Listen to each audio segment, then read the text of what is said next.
Hi everyone, I'm Lady T506. Welcome to my channel. Today I'm going to be reviewing Real Housewives of Atlanta Season 6, Episode 20. Now, I'm not going into each and everything that went on the show, but I'm just going to go in some key moments. Like, we starting off where we left off last week, and it was Nene all in Peter's face and calling him a bitch. And he's like, hey, Nene, we done argued several times, and not one time have I ever called you out your name. That was uncalled for. Cynthia, she's somewhere in the back. Like, oh my goodness, what's going on? This is my husband. This is my best friend. What I'm going to do? Everybody else are clutching their invisible pearls, like, and a big old gas. Everybody around the world, like, some people may have thought it, but then nobody said it to Peter. So Nene was like, well, I didn't mean to call you a bitch. You was just acting like one. Like, that didn't soften the blow or anything. It's like, I'm not saying you are one. You was just acting like one. And Nene, she could have handled the situation. She could have phrased her words differently. But this is the heat of the moment. She done had a few drinks. She's riled up. And this is what happened. She could have simply said, well, Peter, you are always getting in female business. When we have an argument, you tend to come and put your point of view in. None of the other husbands or fiancés are doing that, so why are you? Could have handled like that. But, she had a few drinks. She about it. She see her husband and Peter over here finna fight. So she's like, that made her even more about it. She's like, yeah. And that's what happened. So one would think that Mariah Carey would be playing in Candy's stage with the demands that Portia wants. They didn't say all the demands she wanted, but apparently she didn't talk to her lawyer, and he's trying to give her some advice on what she should be getting. And she comes in there, hair done, like, just let me know how you want my hair to be. Her name is Jay. I'm like, Portia, if you're doing this play, I need you to get your character's name right. Okay?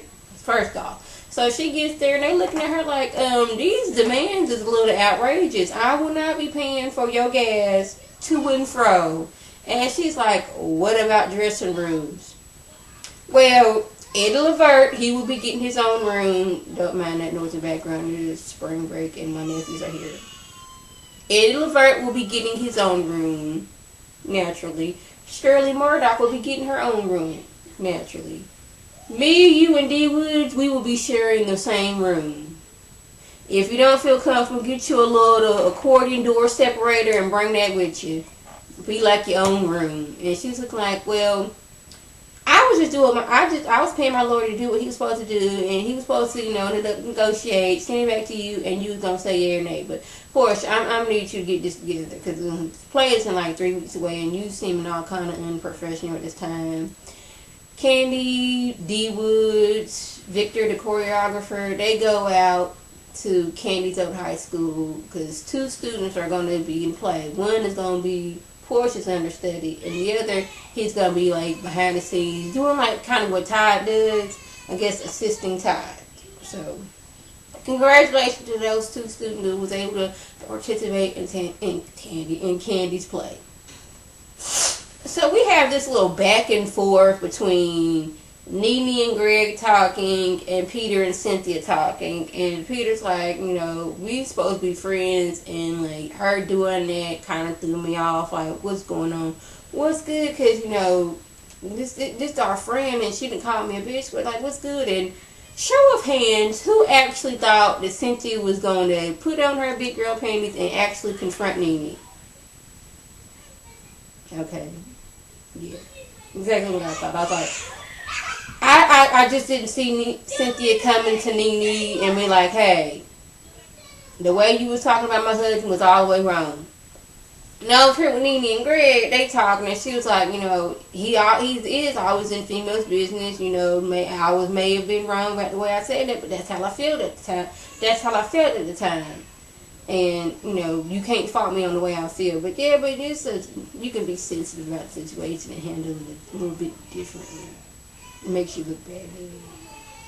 So the 2 new gal pals, Kenya and Marlo. Marlo shows up at Kenya's house and she brings her a bottle of something to drink, and they're drinking, and she's wanting to get all the information about what on in Mexico. She's like, yes, I had to get everybody together. I got Kenya together. I got Apollo together. I got Nene together. Yes, I did what I needed to do. And I took your advice. I didn't tell Nene about that little three-way conversation that you, her, and Cynthia had. But goodness, next time I'm just going to take you, and I'm not going to spend my money taking them to Mexico. And this is where I'm going to stop you at, Kenya. You know good and doggone well you did not pay for this trip. This is an annual. This is what we do every year on Real Housewives of Atlanta. The girls get together like, hey, we going to go here. Bravo and or Andy foots the bill. You may have suggested Mexico, but you know you did not come out of your personal account, at your pocket, at the stash you got in the safe in your house to pay for this trip. So don't even act like you did that. Like, come on, can you be for real? So they're talking, and she's like, yes, I have a surprise for this. I know you want to have a baby, which I didn't know Marlo wanted to have a baby, but hey, we gonna have this lady come over here with this little fake atomically correct doll that I gotta take care of. Now, I see this going all the way wrong. There's the lady comes in, brings a little brown baby. Kenya's brown, but she's like, well, my baby daddy could be white, but the baby's still gonna be light skinned, so go with it. Gave her a little bracelet, like, hey, this baby gonna let you know when she need to eat, sleep, use the restroom, all that. You ain't to take care of this baby. The dog is working. What's it going? Velvet's running around like, yeah, something is amiss in here, and I'm not liking it. So, Kenya trying to tell that dog to go on somewhere. That dog looked at her like, now you know good and doggone well that you do not run me. I run me. Trying to tell me to go to bed. I go to bed when I want to. That dog is just giving her a look like, go to bed. What command is this? I know, do you want to potty? You trying to eat, but go to bed? Trying to tell me what to do? Maybe I'm just reading too much into it. So when the lady leaves, I must have turned my head or something because my mom's like, did she just throw that doll on the couch? So it's similar to Kenny. She ain't gonna be that good of a mama. I shouldn't say she's not gonna be a good mama, but you know, this is your practice try to show that you can do it. You can't be throwing that doll that's supposed to be your baby on the couch.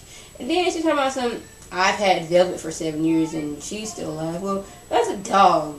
Dog basically wrong. You just gotta feed it, water, and walk it.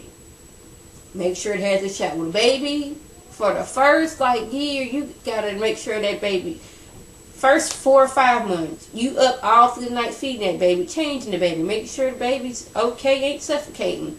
That dog, you can just say, dog, sit right there while I go in the other room. With a baby, you can't do that, can you? See, dog and baby is two different things. You handle them differently. So I need you to get this together. Yeah. It's time for a rehearsal for Candy's play. Portia's understudy's there. Gerald Levert's there. Everybody's there in their role but Portia because she hasn't got everything together with her contract. So I guess if she don't have no contract, there's no need for her to be there.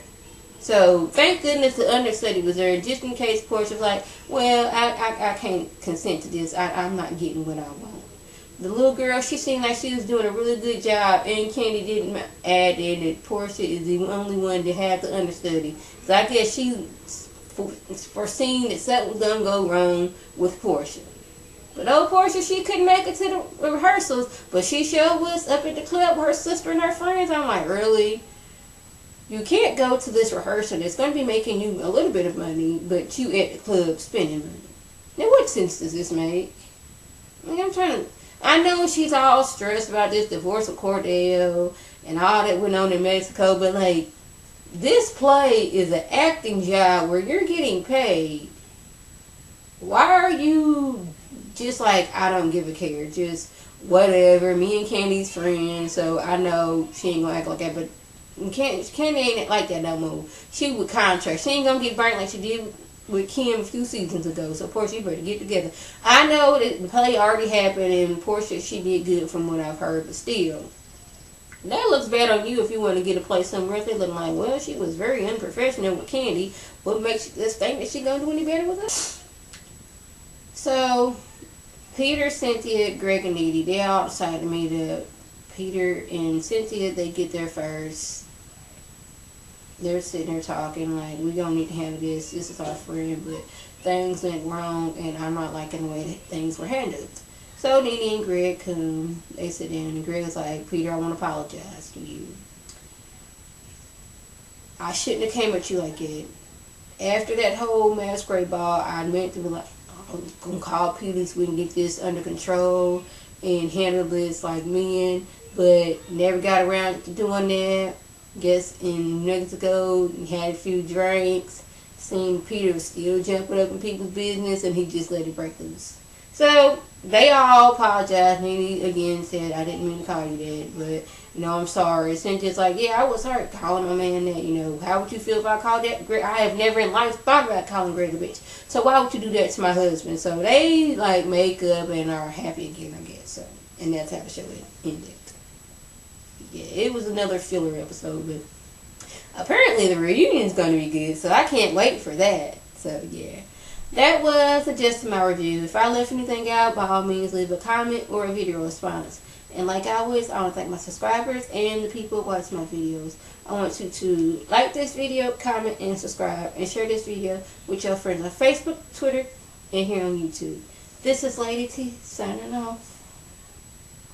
Have a good one.